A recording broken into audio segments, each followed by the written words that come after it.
Cuaderno de Economía llega gracias a Yachai. Crea tu tienda online hoy mismo en yachai.live. Oh, the market's not so good today. Your stocks look kinda sick. In fact, they all drop down a point each time the tickers tick. Hola, la señora Keiko Fujimori y sus seguidores deben de entender algo elemental, algo básico, algo de manual. Y es que la democracia está compuesta de ganadores y también la compone un grupo de perdedores. Y también deben de entender que en esa contradanza quienes salen más afectados son las y los peruanos. Las y los peruanos que quieren trabajar, las y los peruanos que quieren empezar ya a producir, las y los peruanos que queremos un entorno macroeconómico desde la economía real, desde la política fiscal, incluso desde la política monetaria, un entorno más tranquilo, más estable y con mejores señales para los mercados. Dos cuestiones que los que porfían en este supuesto fraude parecen no atender, o por lo menos parece que no les interesa, ¿verdad? Y es que no solamente se ataca el componente económico desde esa porfía, desde esa terca insistencia a propósito de un fraude que no tiene ninguna evidencia basada en datos y menos aún una trazabilidad potente de datos. No solamente se entiende desde ahí, desde por ejemplo un tipo de cambio que está hacia el alza con 3,98.5, 3,98.55, un paréntesis, hoy día el Banco Central de Reserva tuvo que salir vendedor respecto al cruce sol versus dólar con un 3,9843 para controlar eso, cierro paréntesis. Bien, esta gente debe entender que este problema, esta porfía, su terquedad, su falta de datos va más allá de el tipo de cambio y tiene que ver también con expectativas. ¿Expectativas de quiénes? No solamente de familias y empresas, sino también de quienes toman decisiones. Gerentes generales, gerentes financieros, gerentes de compras. Y es que, por ejemplo, las expectativas entre decisoras y decisores, expectativas que son sondeadas, estudiadas recurrentemente por el Banco Central de Reserva, al mes de marzo estaban hacia el alza.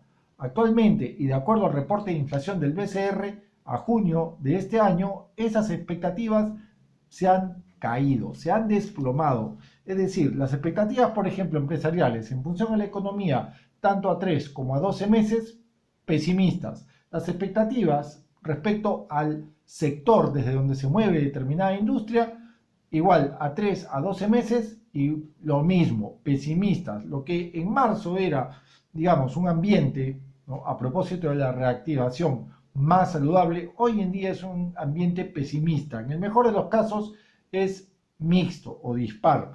Y es que, a ver, no obstante, hay un gasto público que se está acelerando, pero esto es por un efecto base estadístico.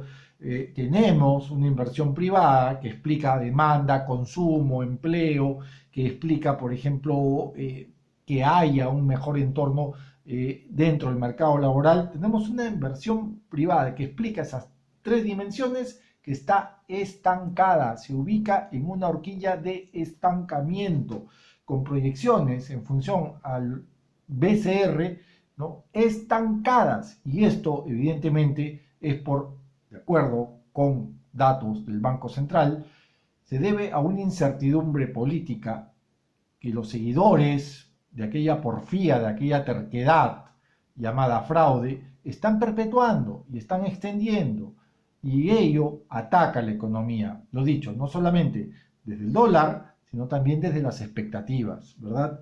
Tenemos un desempleo que en el trimestre móvil ya ata de 2 dígitos al 12%. Tenemos un subempleo, ¿no?, invisible del 32% y también tenemos un subempleo visible del 55%. O sea, ¿qué les pasa a ustedes, seguidores y seguidoras de esta terquedad llamada fraude, que no tiene, lo dicho, evidencia basada en datos y no tiene trazabilidad de datos, que tienen en la cabeza que no pueden entender que esto va mucho más allá de un tipo de cambio alto, va mucho más allá de una inversión pública estancada. Esto ya tiene que ver con la clase media trabajadora, ya tiene que ver con el empleo. Clase media trabajadora, por cierto, que ha visto deteriorada su accesibilidad, por ejemplo, a un seguro privado. La exposición a seguros privados por parte de la clase media trabajadora ha caído en 2 dígitos en el 2020, 2 dígitos. Eso significa que la clase media trabajadora que antes podía acceder a un seguro privado ya no lo tiene. Y ustedes no entienden eso, ustedes que están detrás de una quimera como la del fraude, no entienden eso. Un fraude que no existe, un fraude que es tan real y que se les escapa de la mano como arena, como agua, entre las palmas de la mano. Es un fraude que, insisto, no tiene ni evidencia basada en datos y menos aún trazabilidad de lo mismo. Solamente tienen un criptoanalista que habla tontería y media, por favor. Eso también puede detener la aceleración de gasto, ¿no?, público desde lo sanitario, por ejemplo. Y eso también puede obstruir, ¿no?, digamos, su porfía a propósito de un supuesto fraude que no existe, puede obstruir un programa de vacunación y con ello afectar igualmente la aceleración de la demanda, del consumo, en fin, del crecimiento económico, porque el programa de vacunación es prácticamente equivalente a crecimiento económico y es algo de lo que ustedes, los que terquean en el fraude, no lo entienden, ¿verdad? Entonces, además, existe también un riesgo inflacionario que puede también afectar si es que el aparato productivo, el aparato de renta no se mueve, no se dinamiza, no cambia de ritmo. Un ritmo que, repetimos, es flojo, es endeble, está desmadejado, está demacrado, y eso porque insistimos en un ambiente pues de incertidumbre política, ¿verdad? Incertidumbre que se traduce en ingratitud y deslealtad para con el Perú. Muchas gracias. Yachay presenta el Cyber de los Cybers. Te regalamos 200 soles para que potencies tu tienda online. Usa el código CYBERPRO y escoge el plan de hosting pro que quieras. Las grandes ligas están a un cyber a distancia. Yachay.lat, tu tienda online, hoy.